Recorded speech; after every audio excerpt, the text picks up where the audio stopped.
El Señor esté con ustedes. Vamos a mirar las tres principales teorías sobre cómo los israelitas entraron a Canaán. La primera teoría es la de la instalación en la tierra prometida o escuela norteamericana, representada por William Albright, por Bright y John Bright.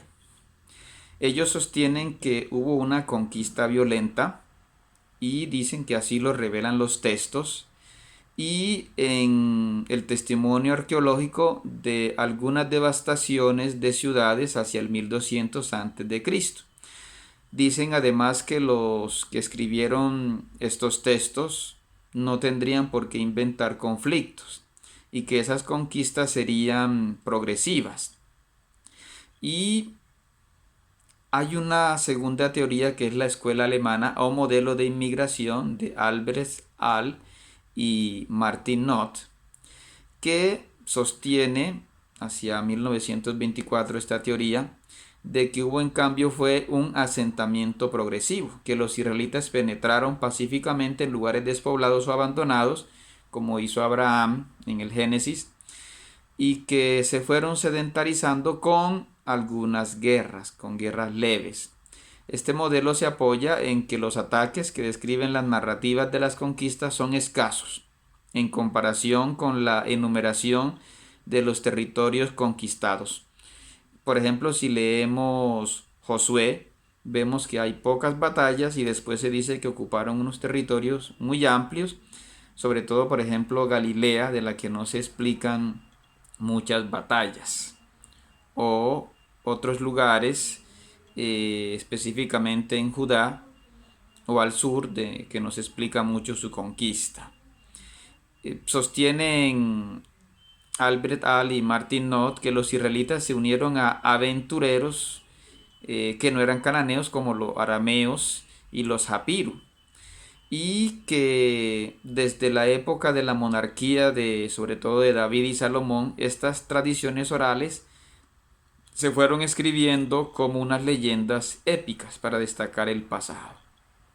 Hay un tercer modelo, que es el modelo de rebelión de George Mendehal y Norman Gottwald, que desde 1962 destacan que la entrada de los israelitas a Canaán tuvo motivaciones sobre todo religiosas, que ellos no muestran un pasado nómada y que sobre todo desde las cartas de la Marna eh, se muestra que había campesinos israelitas y cananeos que trabajaban para príncipes cananeos y que recibieron a un grupo de hermanos que había vivido la experiencia de Egipto, recibieron la fe en Yahvé y de allí incorporaron un proyecto que era un proyecto nacional más que una conquista, y que allí reciben una tierra que ellos consideran entregada por Dios, por Yahvé. Y ellos se basan sobre todo en el testimonio de el Deuteronomio. Mendenhall fue criticado por Roland de Vos, por Viper, aunque con bases débiles. Y hoy, sin embargo, como nos dice Coer van Beckum, ya no se puede hablar en la historia israelita de pastores nómadas, de sociedad igualitaria, en fin, porque varias de estas apreciaciones son sociológicas o son basadas en el marxismo, son basadas en ideas modernas. Es como si dijéramos que en Israel había una sociedad democrática, ¿no? No era esa la forma como ellos veían su modo de vida política. Entonces podemos mirar estas tres teorías y tomar bases de ellas. Decíamos que es probable que no todos los israelitas estuvieron en Egipto.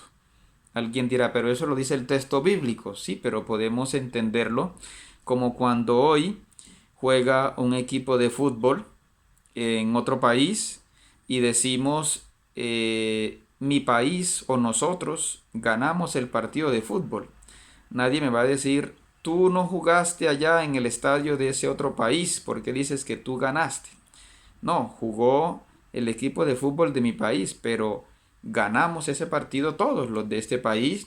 o lo perdimos todos los de este país. Entonces, los israelitas asumen esa estadía en Egipto como si hubiesen estado todas las tribus.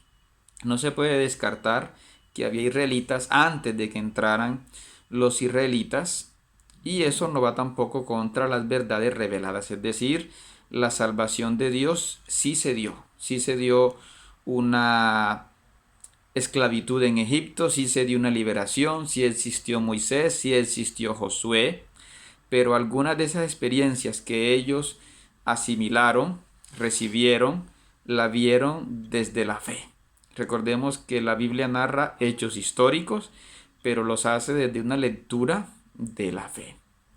Entonces estos israelitas fueron entrando organizados ya como unas tribus, atravesaron una ruta del desierto, ¿sí? Que es un poco difícil, decíamos, de ubicar, pero como nos dice Joaquín González Echegaray en Geografía y Arqueología Bíblicas, entraron sobre todo, como ellos indican, evitando atravesar los lugares como que ocupaban las tribus de Edom y las tribus de Moab.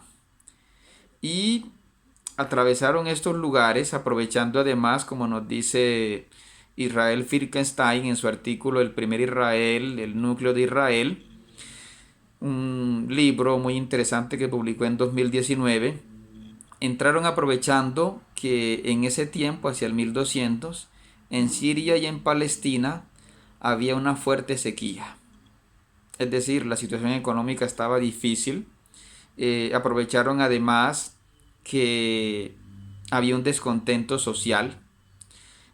Aprovecharon además que lugares como Siquem, Silo, estaban débiles y por eso las pudieron tomar. La arqueología revela que fueron destruidas estas ciudades.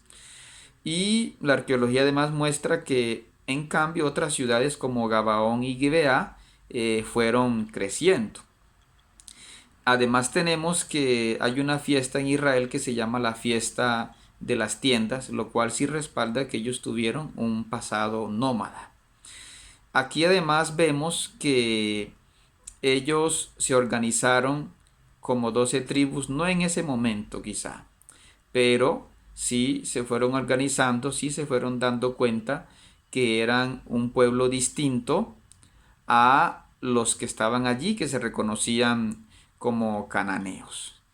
Vamos entonces a ir profundizando en cada una de esas tribus, una por una, pero podemos añadir con base en lo que nos dicen los estudios, de que los cananeos se mantuvieron sobre todo en las tribus, en las tierras más fértiles, como eran Geser, que estaba en el territorio que luego correspondió a Efraín, Bet-Semes, en la frontera entre Judá y Dan, Megiddo, Tanak y Bet-San, al norte de la tribu de Manasés, Dor y Acre, y las ciudades ocupadas por los filisteos, que eran vecinos de la tribu de Dan.